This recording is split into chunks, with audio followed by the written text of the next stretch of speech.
I want to tell you a story that's been told for thousands of years, but I'm going to tell it differently. Because what happened between two brothers in an ancient field is happening right now. Somewhere to someone you know. Two brothers, one choice, and a consequence that echoes through every generation. This isn't just ancient history. This is about what happens when we feel overlooked, when someone else gets what we think we deserve, and when that feeling grows teeth. Their names are Cain and Abel. Brothers born into the same family, but choosing different paths. Cain works the ground. He's a farmer, turning soil, planting seeds, controlling what grows. It's methodical, predictable. Abel tends flocks. He's a shepherd, following rhythms he doesn't control, trusting in processes that take their own time. Two vocations, two philosophies. One about dominance, the other about stewardship. Now, you might be wondering why this matters. Because the work they chose reveals how they see the world. Cain builds. He engineers outcomes. Abel nurtures. He responds.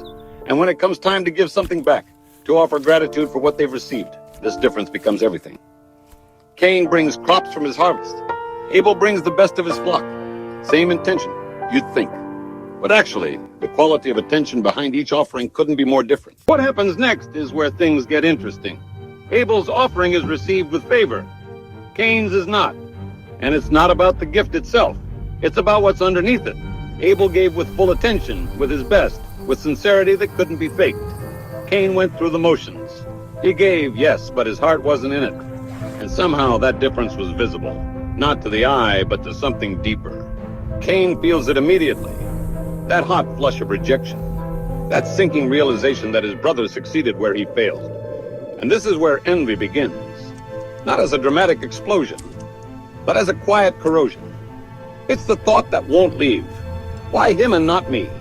It's the mental replay, searching for what went wrong. It's the story he starts telling himself about fairness, about effort, about deserving. And the more he thinks it, the more solid it becomes, the more real, the more justified. And then comes the warning. Sin is crouching at your door. It desires to have you, but you must rule over it. Think about that. It's not a command from outside. It's the voice we all hear when we're at the edge. That moment when you know what you're about to do is wrong, but you haven't done it yet. When you can still choose differently. Cain hears it. He knows. But knowing isn't enough. Because envy has momentum now. They go out together. Just the two of them. And what happens there is irreversible. I'm not going to dramatize the violence. That's not the point. The point is the decision. The moment when grievance turns into action. When comparison becomes conquest. When why him becomes not him anymore. One brother makes a choice. The other brother never gets to make another one. Where is your brother? The question lands like a spotlight. And Cain's response, am I my brother's keeper? It's deflection. It's denial. It's the same move we make when we're caught. Redirect, minimize, avoid. But the question doesn't go away, because it's not really about location. It's about responsibility. It's about responsibility. It's about whether we see other people as connected to us or as obstacles to what we want.